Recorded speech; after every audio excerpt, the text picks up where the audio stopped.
David Shearer. Thank you, Speaker.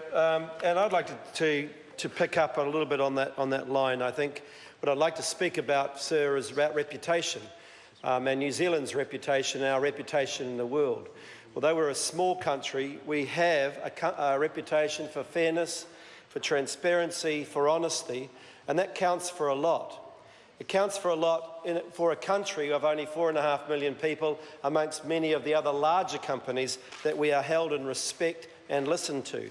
And that's exactly what happened, sir, when we voted to be on the Security Council. We were able to overwhelmingly beat the other larger countries of Turkey and Syria because we were seen and respected for those very values that we hold very, very close.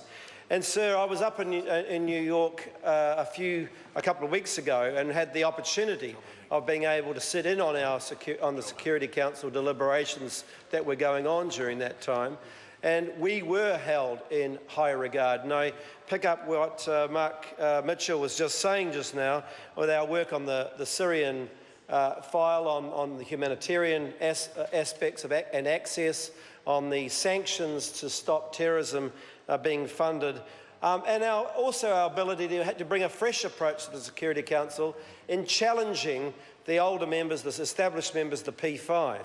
And I went and saw the Russian ambassador, who said to me, look, we think New Zealand is doing a good job, but we wish they could agree with us a bit more. And then I went and saw the British ambassador, who said, I think New Zealand is doing an excellent job on the Security Council, but sometimes we wish that they could agree with us just a bit more. And I thought, actually, we've probably got it about right if that's the case. But so what's really sad about this story and the great work we're doing by our ambassadors and our foreign affairs staff up there is the fact that none of that filters back here to New Zealand. And of many people who are listening to this debate, I can guarantee almost all of them will not have heard one bit of news about what we're doing and the great work we're doing on the Security Council. And I think that is a real shame. And I point the finger directly at the Minister for not taking those stories and making them more public.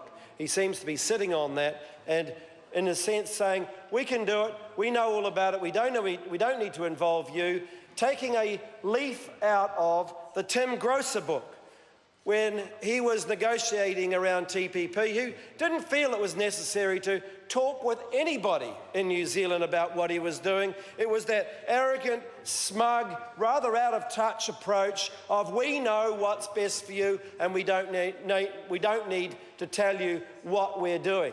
And so I think most New Zealanders are fed up with that approach, that smug, that arrogant, that out-of-touch type of approach, which is dominating the National Party so much more now. And no more than what we have seen over the last week with the Panama Papers. This is the Prime Minister standing up and saying, undermining our very reputation that I was just speaking about, and saying there's nothing to be seen here, and denying that there is any problem. All of last week, that's all what Mr. Key did, until this week. Suddenly, he's decided to change his tune, because what he saw through his banker's eyes wasn't cutting it with New Zealand on the ground, and he had to turn 180 degrees and say, we'll set up an investigation.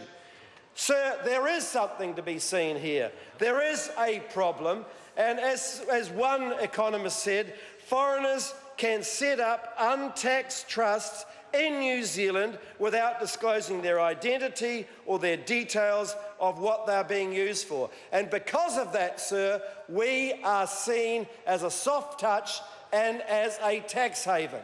And that is destroying the very reputation that we've built this country on. It's one of the reasons why we've slipped from #1 place under Transparency International down to 4th. And we will continue that slide, sir.